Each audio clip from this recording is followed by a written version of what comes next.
let's talk about how biphobia in the media affects bisexuals. In recent years, more and more LGBT people are being shown on screen, which is great, but we have a big problem with biphobia and bi-erasure in television.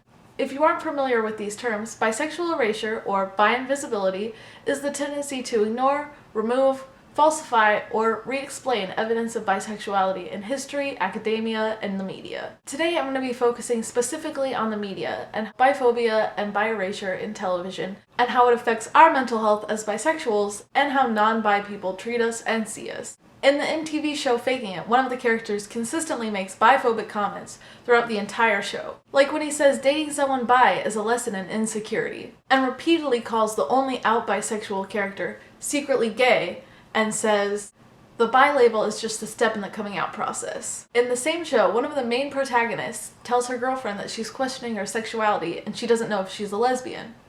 Immediately, her girlfriend dumps her with no other explanation other than she could possibly be bi. Similarly, in How to Get Away with Murder, Michaela, upon finding out that her fiancé had some kind of sexual or romantic relationship with one of her fellow law students who happens to be a man, immediately breaks up with him, despite having told us throughout the show how in love with him she is, and then calls him gay for the rest of the show.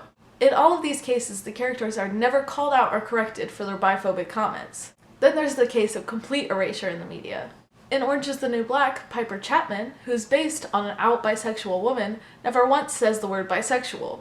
And all of the characters around her either call her the straight girl or say she's gone gay again. In the new show Teen Wolf, based on the 80s cult classic, we see one of the characters, Styles, possibly coming out as bi in this scene. I thought you liked girls. I do like girls. You? Absolutely. Great. So you also like boys? Absolutely. Do you? I said I love you. In fact, in the original script, he was supposed to say yes when asked if he liked boys.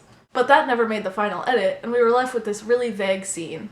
Although it seems clear that he was saying yes, the show writers have repeatedly said that no, he's straight. And when asked about his character possibly being bi, Dylan O'Brien said, "That was nothing really. Styles isn't gay and he knows that. But what I love about him is that he's even open to reacting that way to a question.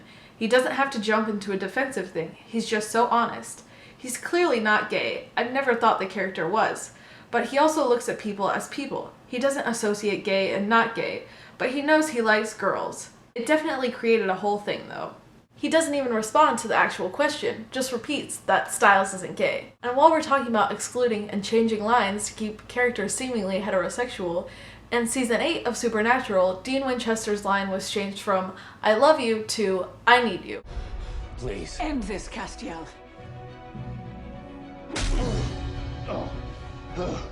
Yes. This isn't you. This isn't you. Bring me the tablet. Yes.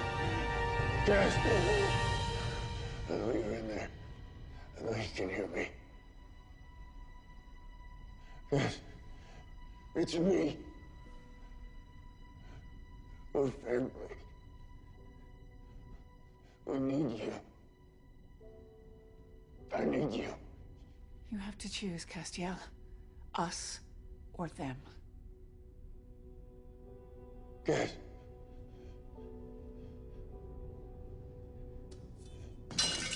Dean Winchester's sexuality has been repeatedly questioned by fans, especially by bisexual fans who see similarities in Dean's storyline and in their own lives. But there's also been a lot of backlash from the writers and actors in the show, and in fact, when the actors speak at conventions, the question of Dean's sexuality is completely banned. So why does any of this matter? Why does the lack of representation, or the stereotypical representation that bi characters receive, matter? Because it directly affects how people in and out of the LGBT community treat us. So many people think that bisexuality doesn't exist, bisexuals are confused, sex-crazed, looking for attention, or secretly gay. Also, a lot of people think that bisexuality is half straight, half gay, not its own individual identity outside of the binary. When we are completely kept out of the media, this further perpetuates the idea that we don't exist. And when stereotypes of us are portrayed, it just validates them in other non-bi and non-multisexual people's minds that we're exactly what they think we are. Sluts, attention whores, fakes, and liars. Because of this, a lot of bisexuals are kept out of LGBT safe spaces, ostracized by the community we turn to after we've been rejected from the heteronormative society we live in. In turn, we see ourselves as broken, forced to pick between two sides, and when we can't do that, we often turn inwards, beginning a cycle of self-hatred. No wonder bisexuals are more likely than gay and straight individuals to suffer from mental illness and to have self-harming and suicidal behaviors. It's when we're constantly told that we don't exist, that we shouldn't exist, or that we have to choose a side. And when we're rejected from almost every community. Here are some statistics. Over 40% of bisexuals experience suicidal thoughts, as opposed to 29.5% of lesbian women and gay men, and 9.6% of straight people. Bisexuals also face a lot of health disparities. Higher rates of depression, anxiety, and mood disorders compared to heterosexuals, lesbian women, and gay men. Higher rates of heart disease compared to heterosexuals, higher rates of cancer risk factors, lower rates of cancer screenings, and higher rates of tobacco use. To end this, we need proper representation of bisexuality in the media. We need bisexual writers and writers' rooms. We need people to listen to our stories. That's the only way to stop biphobia and bi-erasure in the media.